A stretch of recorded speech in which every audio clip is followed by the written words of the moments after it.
Welcome to the second lesson of our course. In this lesson, we are going to talk about process groups. What are process groups? Let's start with the definition of a process. What is a process? The PMBOK defines a process as a set of actions and activities performed to achieve a pre-specified product, result, or service. Remember, each project delivers a unique product, service, or result. So we apply processes on the way to that achievement. Traditional project management methodology is based on processes.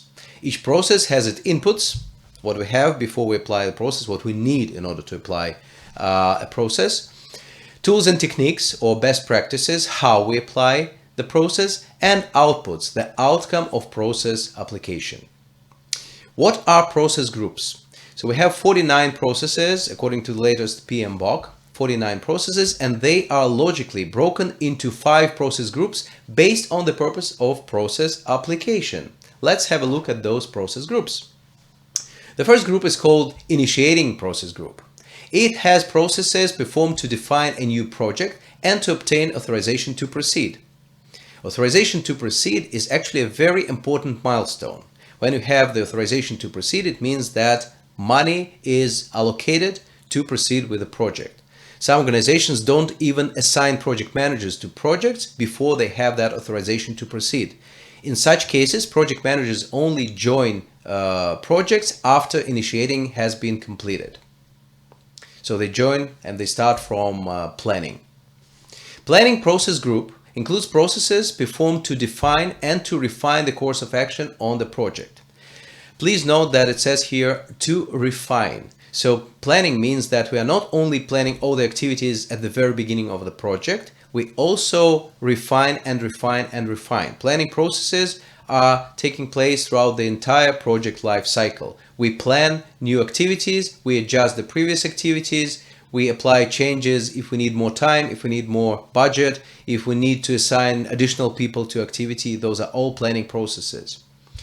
Executing process group. It includes processes performed to do that work according to the project management plan.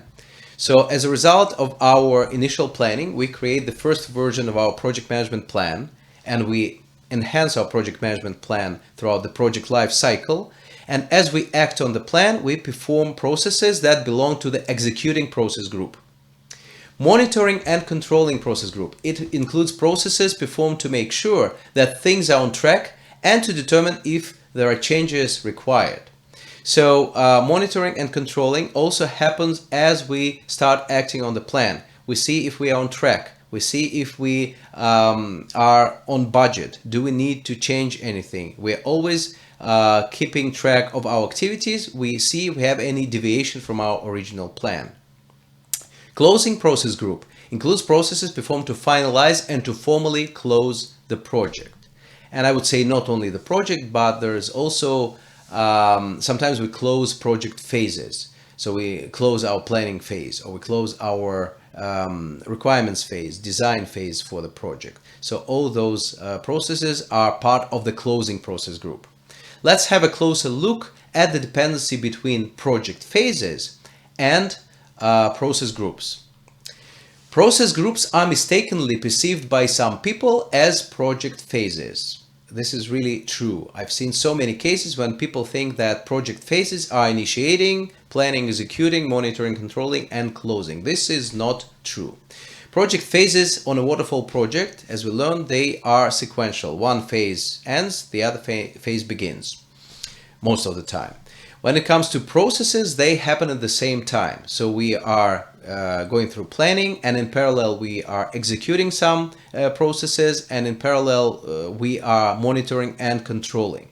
So planning, executing, and controlling happens at the same time. We perform processes from different process groups in parallel. Here is a little illustration. So I decided to look at a typical project that produces a software development product. We have project phases on the left side, and the project phases would be initiation, planning, requirements, design, development, testing, deployment, and closure. So during the initiation phase, we initiate the project and obtain the authorization to proceed. In this case, we're only dealing with processes that fall under the initiating process group. And as such, we have one-to-one relationship between the initiation project phase and initiating process group. Then we go through the initial planning. And the planning involves processes from the planning process group. And again, we have one-to-one relationship. During the planning phase of the project, we only use planning processes. What happens next? We go through the requirement phase of our project. What is the requirement phase? It's the phase when we work with our stakeholders, business analysts, and project managers, initiate meetings, when we collect requirements, when we make sure that all the requirements for the project are gathered in full, in detail. So this is the requirements phase. Which processes do we apply during that phase? Which project management processes? Clearly, we apply executing processes because we already assembled the team. We are acting on our plan. So we execute the project. However, are we planning anything during the requirements phase?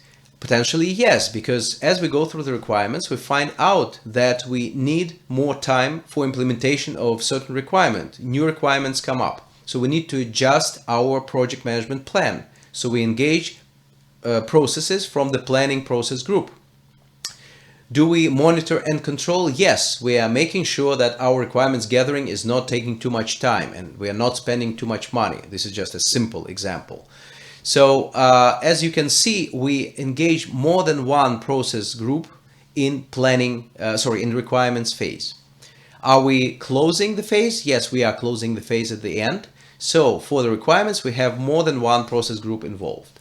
To illustrate this even further, let's have a look at the development phase. So in a similar way, for the development, we have some planning processes involved because as we develop, we have a look if we have enough time and probably we need to replan some development activities. Are we executing? Yes, we are executing. We're executing activities according to our project management plan. Are we monitoring and controlling? Of course, we're trying to see if our development activities are on track. And at the very end of the development phase, we close the development phase. We engage processes from the closing process group. So as you can see, this is a one-to-many relationship. And project phases are not necessarily the same or completely not the same as process groups. Project life cycle and project phases. Project phases can be different, then depend on so many factors. Industry standards and best practices. Two projects for different industries have different phases. A project in telecommunication industry is different from a project in construction, different phases for two of these projects. Organizational standards. Two organizations may have different standards for managing projects and for structuring projects into phases. An organization could say that they want a project to go through an investigation phase and the other organization doesn't. So there is a difference. Type of product or service. So if you develop a software product, your project could be different from an infrastructure project. Even in the same organization, there could be different phases. For an infrastructure project, you care about the size of your server room and you work with facilities. For a software development project, you don't. So clearly you have two different types of phases.